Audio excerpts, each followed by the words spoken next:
Un café en terrasse dans le quartier branché de la Condesa. Après plusieurs longs séjours au Mexique, Andrew, qui vit en Californie, pense s'installer ici.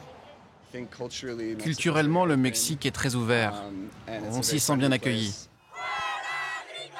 Une hospitalité qui pourrait bientôt changer. Car le 4 juillet, à 2 pas de là, une manifestation d'un nouveau genre a eu lieu. Des slogans anti-américains, Gringos Go Home, du jamais vu ici.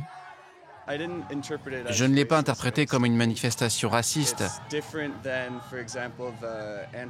Ce n'est pas comme aux États-Unis où la politique a un fond raciste.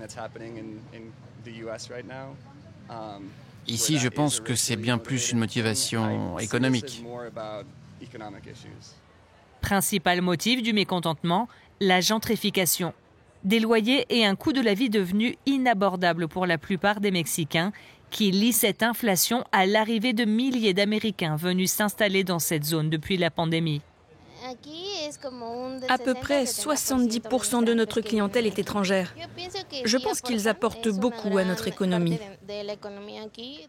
Mais Jocelyne, elle aussi, a dû déménager contre son gré, loin du centre-ville. Avant, ma famille payait 250 € pour un appartement de 3 chambres.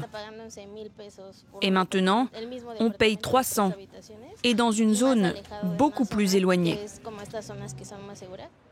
Partout dans la capitale, les signes de cette gentrification sont visibles, comme la construction de cette tour d'appartements de luxe au cœur d'un quartier populaire. Un signe de plus pour Luis, qui a lui aussi battu le pavé le 4 juillet. Pourquoi ne pas prioriser la population qui est directement affectée par la gentrification? Non, ce n'est pas du racisme ni de la xénophobie, c'est un ras-le-bol.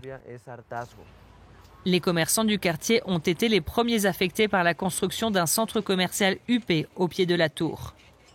Avant, on vendait là-bas, sur ce qui est désormais l'entrée du centre commercial. Mais bien sûr, pour ne pas nuire à leur image, ils nous ont chassés de cet endroit. Les habitants de Mexico vivent désormais dans la crainte d'une autre forte augmentation des loyers, celle qui pourrait être provoquée par le mondial de football qui aura lieu ici dans moins d'1 an et qui pourrait faire exploser la demande de logements temporaires.